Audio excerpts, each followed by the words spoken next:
That's a loaded story, a long story, but I'll give you the condensed version. Basically, my story is that of becoming a professional speaker, an author, and a leadership consultant.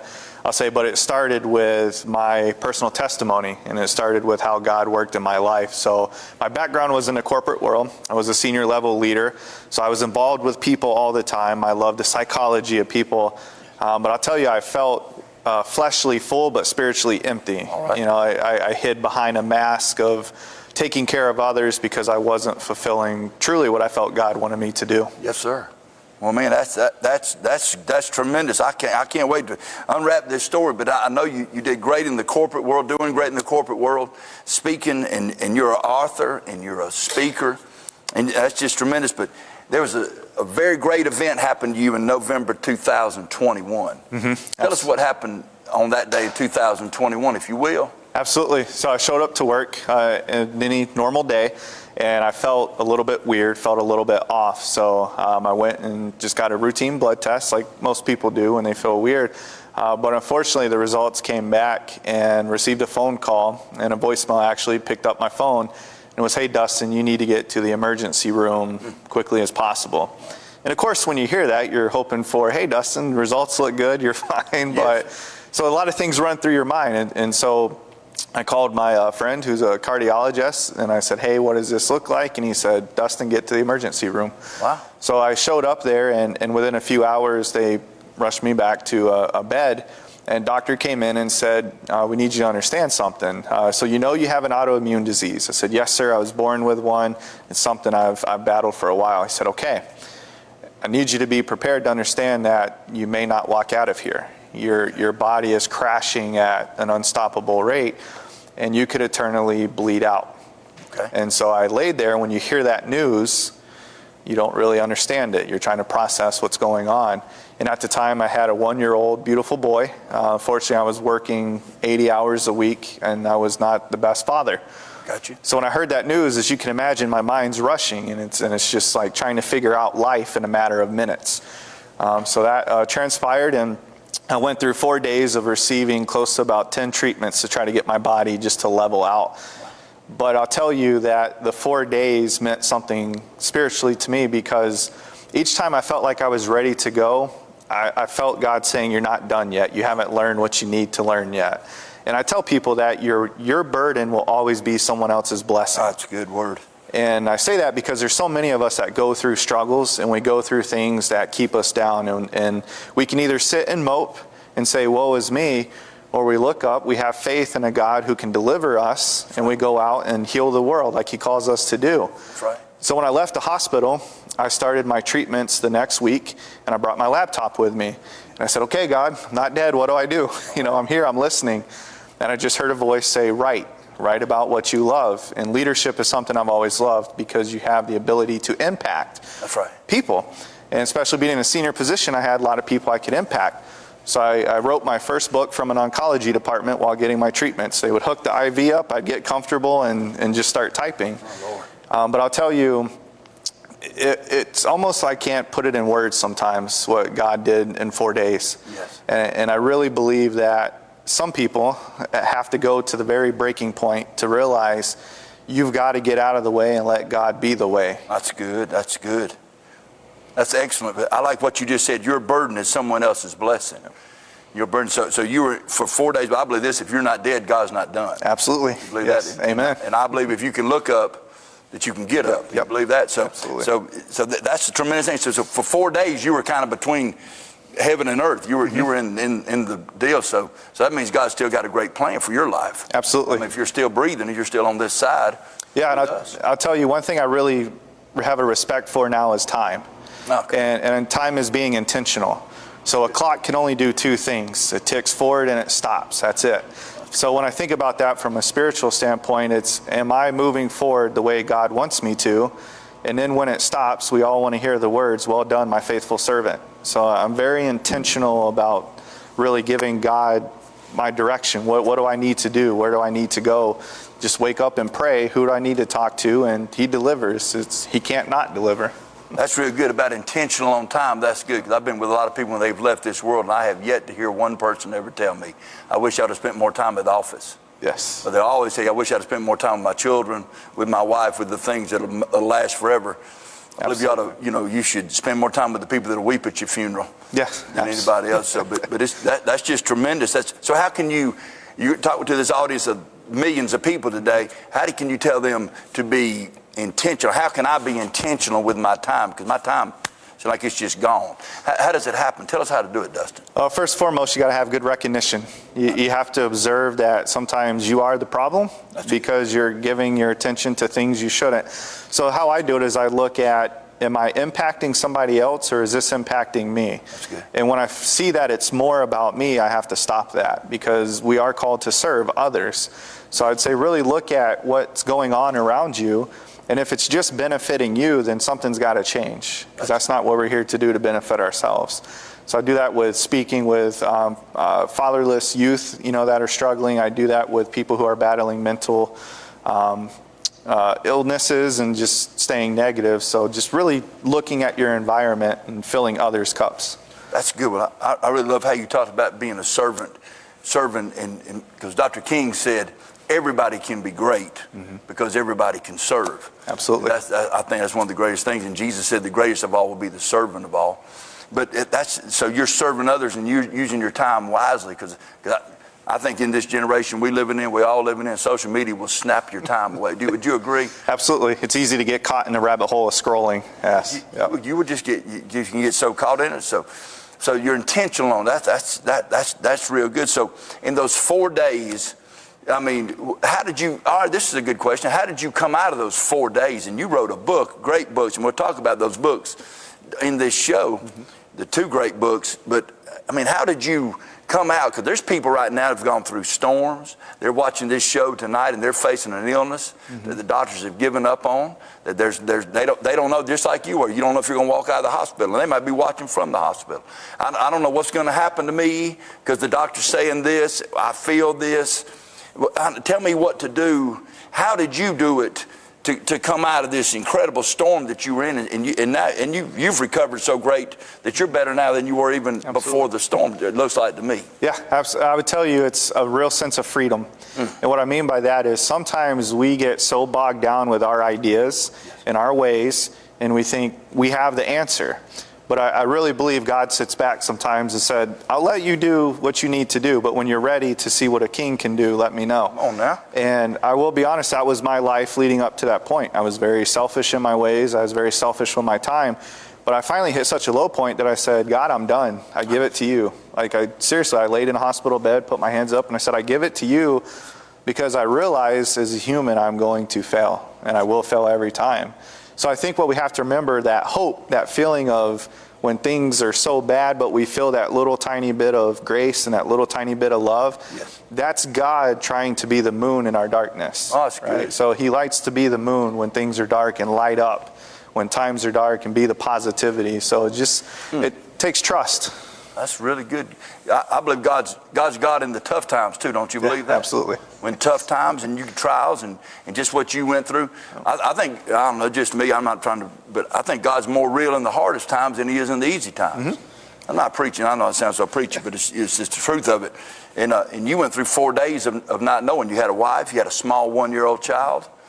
And so God has given you your life back, man. I mean, how wonderful that out of a mountain of despair, you raised a stone of hope came out of it. It's just an incredible thing. For sure. And I sometimes get very mad at myself because not everybody gets that opportunity. And when I tell you that I'm truly thankful that sometimes I get lost for words, I am. My wife will tell you, I just sit at home sometimes and I sit and stare, and she's like, what are you thinking about? I'm like, it's why me? Like, why was I given that opportunity? But again, it's because God gave me a voice now to go speak. And he's like, forget everything else you did. That's not important. You've been through a lot of trials and tribulations from your childhood up until this moment. You are going to go give back. That's all I want you to do. And that's the sense of freedom. When you just go do what he wants you to do. So you were more alive now than you were even before being in the corporate world and rolling in the corporate. Just, I mean, that's 100%. Yes. That's really good. That's really good, because And I think sometimes rock bottom is a real good place to be. It is. It's a beautiful place to be when you only learn from it. That's when you don't learn from it is when it's a wasted opportunity. That's so good, Dustin. That is this. You are doing so good. Well, so when you were in that time, did you ever? All right, let me ask you this: when you were in the 4 days, did you ever feel like in that time giving up? 'Cause there's people watching tonight. Yeah.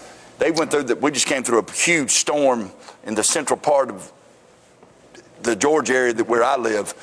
And tornadoes hit and multiple people's houses and everything they had got lost. Well, what would you say to them? I'd say that just realize there's no bad days but bad moments. That's really good. And God really has showed me a bad day is because you don't let a bad moment go away. You harbor on it. And sometimes a bad moment may mean weeks to repair from a storm or repair from an illness or repair from a divorce or addiction, right? But what we have to remember is that I can get through this. And it is very hard. There was a moment, that second day, I'll be honest, is when I kept being told your body rejected the medicine. I'm like, this isn't good. I'm on the clock and my time's ticking. Come on now. But I will say is that little tiny sense of hope that you just realize it's not a bad day, it's just a bad moment, and it will pass, I promise. Ooh, that's so good. Not bad days, but bad moments. Yes. That's so good, because I believe this. I believe tough times don't last, but tough people do. Amen. And it's you're stronger than the storm. So when you came out and you started writing that book in the actual oncologist, room, in the oncologist room? Yep. I'm not a fan of needles, so they would hook up in my hands, and I'm trying not to look at the needle and type, and that's hard to do. But yeah, I think that's where the realness comes from and the heart comes from is in those environments in which we feel the most despair, and that's really God saying, let me just show you what I can do. That's so good. That is so good. That's great stuff. But was it hard to say, okay, so I'm going to start this, and don't you think maybe it would have been real easy to have got, oh man, I don't know if this is going to work. Mm-hmm. And it'd been real easy to kind of spiral down and come down and come down. But you, in your great, whatever was in you, whatever you want to call it, your courage, your compassion, your anointing, you crushed it and you came back on it. Yeah, I fully believe, like, God never takes you somewhere that far just to take you that far. Oh, man. And it is easy to sit here and sound positive, and I don't want to lie to the viewers. There was times where I was really thinking this wasn't going to work, but I had to remind myself, if it came so easy, then God wasn't there enough, meaning I didn't trust him enough. So when you really go to the edge and there's nothing left and you still take one more step, God's hand is going to be there to make sure you don't fall, you don't stumble. That's trust. That's right. And you have to have a heart of trust, because life will beat you down and keep you there, quoting Rocky Balboa, yes, if you let it. But I would like to switch it and say that God's right there ready to pick you up. That is so good. That's so good. He'll Absolutely. So both of them are called Learn to Lead by Serving, and the second one's Learn to Lead by Serving too. It's kind of a second edition. And really what it came down to was I started to see this shift in my career of how not to lead. And the more that technology came into the picture, which is not a bad thing, but it became more of the metric and less about the people.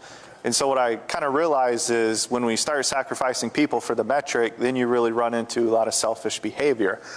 So the books came to me because servant leadership was something I was passionate about.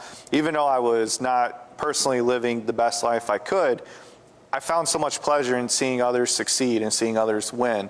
I love giving a conversation when that end of it, their life changed because maybe of a pay raise, or just even, you did a great job today in everything you did, and you'd see that smile, and they feel confident about themselves.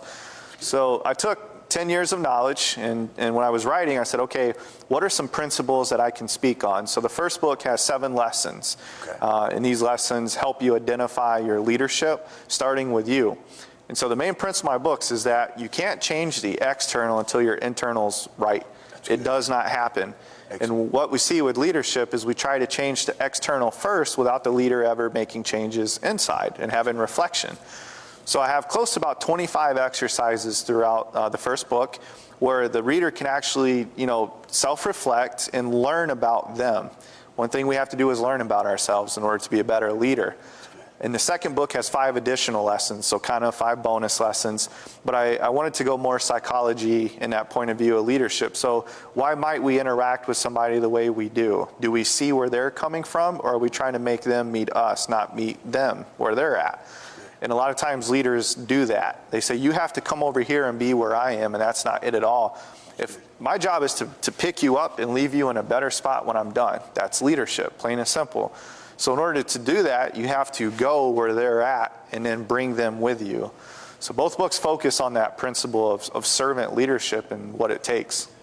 Man, that is really good. So there's 7 principles in the first book, 5 in the second, and that's incredible. Because, I mean, do you think there's a lot of leadership now in the world, or do you think it's less? I think it's less. And I think when we do find that genuine leader, it's almost too good to believe. It's almost too hard to believe. So you start to look for the faults.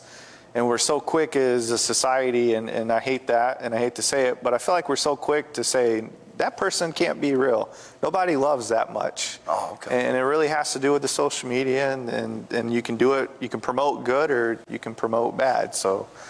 I mean, that is good stuff. Well, I know John Maxwell said everything rises and falls on leadership. Absolutely. So, but this is good. So you wrote the first book in the hospital, with the IV in the hand, hating every minute of it.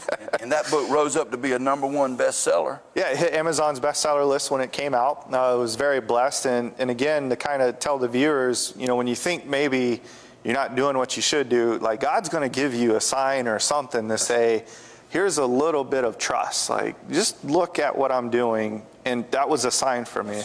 Because, I grew up with a speech impediment, and I was dyslexic. And I think I still am dyslexic. We'll have to ask my wife. I don't know. But so when it comes to writing a book, I share that with people. You have a dyslexic writer, and whenever I send a text, I should probably use Grammarly check more, but I don't. And so sometimes you self-doubt, but then I just trusted God saying, just write and we'll find the editor, we'll find the right publisher. Don't worry about saying no, you just need to say yes. Oh, that's so good. Yep. That's a great word what you just said, because I think maybe some people are feeling the same. They want to write a book, they want to cut a CD, they want to do an album, they want to do something that is outside the normal. But you said they have self-doubt could stop anybody. Would you agree with that? Yeah, same thing with leadership. We start to analyze ourselves when we want to lead a team. And you have micromanagers that manage way too much, and that's self-doubt of trust. When you have a micromanager, they don't trust their people to make the right decision. They feel they have to be in control. And then you have the opposite end where they're so lackadaisical, the team's like, I can't trust my leader because they work 3 hours a day. Okay, I got you. Yeah. This is good stuff. I love leadership. That's leadership stuff. And so the first one is knowing what would be like the second principle in maybe the first book. Maybe I don't want to tell them all. Yeah, I'd say probably the best one is know your shadow. So I actually do this when I speak. I tell people I want you to draw a circle around you, and at a conference, typically the circle overlaps with somebody else. Okay. And I tell them in leadership, that's your circle and that's your shadow, meaning when I interact with you and we're done talking, you're going to carry our conversation or my shadow with you. And so when people talk about you, is it in a positive manner or is it in a negative manner? And true servant leaders, you're going to face adversity and you're going to face negativity. But if you're a true servant leader, most people will say, I love working with Dustin. And there's a key word, with. The leader is there to serve their people, not them serve the leader. Oh, that's so it's working with your people, but so many leaders say, you're working for me. And we got to clean that up. So that's tremendous. So that's your shadow. That's really good. So a servant leader is working with somebody, not just, you're not working for me. It's with and for. It's for them and with them. That's really good. That's your shadow. That's tremendous. That's good. So tell us about your family. You want to do, that's good. Yeah, absolutely. So I got a beautiful wife back home. She's in Ohio.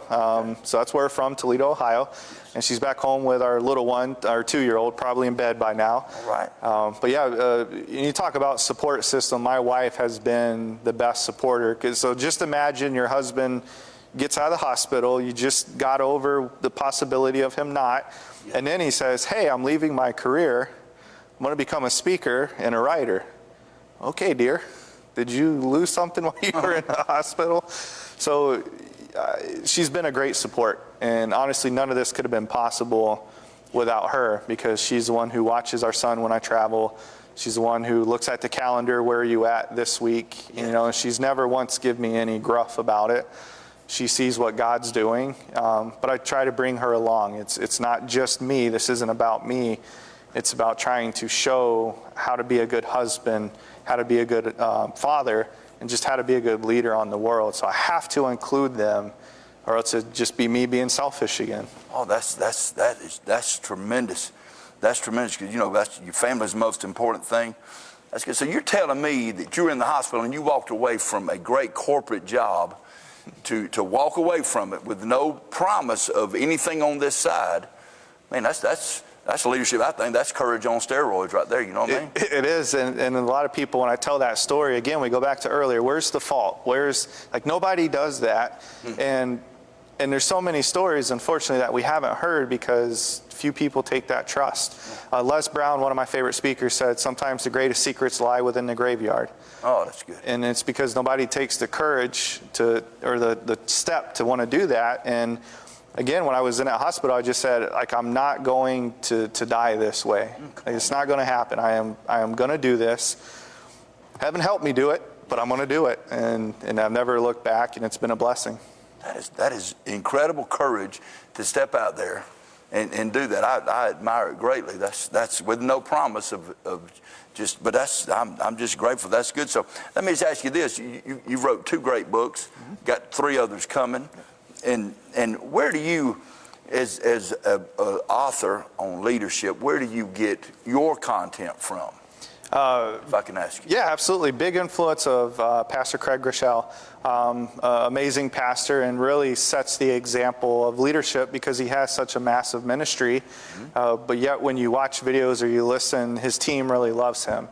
And he's a very intimidating guy. He's a big guy, but his team feels so trustworthy with him. And, you know, some people can feel intimidated. So that and the book of Matthew, I'll be honest, the book of Matthew is one that I revert back to a lot. It's just where Jesus really sets the example of servant leadership. You know, in every interaction he has was to show the disciples, not just the world, but really to show the disciples, like, look, this is what you think it is, and it's not. That's good. I am here as the definition of servant leadership to show you what it truly is and what it should be. And I think if Jesus was never here to do that, what on earth would this world look like? Oh, that's good. So Jesus is the ultimate leader, the ultimate servant leader. Nobody can ever tell me no. No, that's good. Craig Groeschel is tremendous. And just to write 5 books, that's a lot of content. And is there Book of Matthew is great. That's y'all getting this Book of Matthew. That's good. Craig Groeschel. Is there anybody else that you might would say they're good? But your books are Amazon bestsellers. So, is there anybody else that you'd say that these are good books to read? Yeah, actually, from a psychology standpoint, Jocko Willink has a really good book, Dichotomy of Leadership. Okay. You know, it's kind of about taking ownership as a leader. And again, that's something that God calls us to do, is not pass the blame, but take ownership of everything that you do. And so I think that's a really good one. John Maxwell's 21 Irrefutable Laws of Leadership is a really good one as well. And then the Co-Giver book is really good as well. It talks about servant leadership. So those are 3 I'd highly recommend. Oh, that's tremendous. I love content. You're doing a great job. Well, I know that you have a great work that you're very passionate about in Toledo. You work with boys in the inner city. Yes. Tell us about that ministry, if you will. Absolutely. So a really good friend of mine, Tremaine Rayford, started this nonprofit about 5 years ago before I ever met Tremaine. Him and I come from a very broken childhood, and Tremaine's philosophy is spot on. A broken man is a broken boy that never healed. So what we do is we take inner city boys and we try to not necessarily like be their father, but show them what a good father figure looks like. And we take broken boys and try to make them successful men. And unfortunately, what we see is a man who has bad behaviors and is maybe violent or very aggressive, probably only saw this male figure growing up do that. True. They don't know any different. But it starts with love, which Jesus is love. He came down and said, look, there's no judgment. That's me. That's right. I am the judgment. All I need you to do is love. That's good. And unfortunately, some of these boys meet a gang and they show them love, but not the right love. And so we try to stop that from happening, and all the credit goes to Tremaine, and God worked miracles in his life to really change his outlook, and we just have that same passion because we came from similar backgrounds. That's good. That's tremendous. Broken boys into successful men. Mm-hmm. Because, you know, I think there's a lack of men in the world today. Man, but that's just, but I, you know, but That's a whole nother segment. That's 4 hours. But I mean, that's just, so you take time, and I think it's all about the example. Absolutely. I mean, do you agree? If It is. If a kid, a broken boy, can see somebody that's got his family together, got his life together, it has big influence, more than words. Actions speak louder than words in anything, I think. It always does, and that's what we just try to show the boys. You know, so I'll give you a real quick one. Tremaine had this great idea that we take their moms on dates, meaning the boys take their moms on a date. And we kind of chaperone and help, but it's, you know, yes, ma'am, no, ma'am, let me hold the door, let me pull your chair out. It's getting to be a gentleman that we don't see hardly anymore. That's true. You know, if you look at society and just kind of do a social check, most people on dates are either kind of texting each other or on their phone instead of engaging with love. So we try to show their boys you treat God's daughters is what we call them. They're not women, it's God's daughters. You treat them with the utmost respect, and especially your mother. You know, no matter what opinions you may have, that's your mother, and you love her and you respect her. Amen. That is so good. We got about 30 seconds, Josh. Dustin, is there anything else that you'd want to say about leadership, about anything? You've done a great job on this show tonight, just a tremendous wisdom. And I really am grateful that you came. But is there any last thing? Got 30 seconds to say. I'd say that two things real quick. What you said earlier, when you're not dead, God's not done. And people have to believe that. It's staying positive in a negative mind. And then whether you're in a leadership position or not, you're a leader 24/7 because you have the ability to impact the person next to you. You may not be in charge of them, but you will impact their life and do it with love.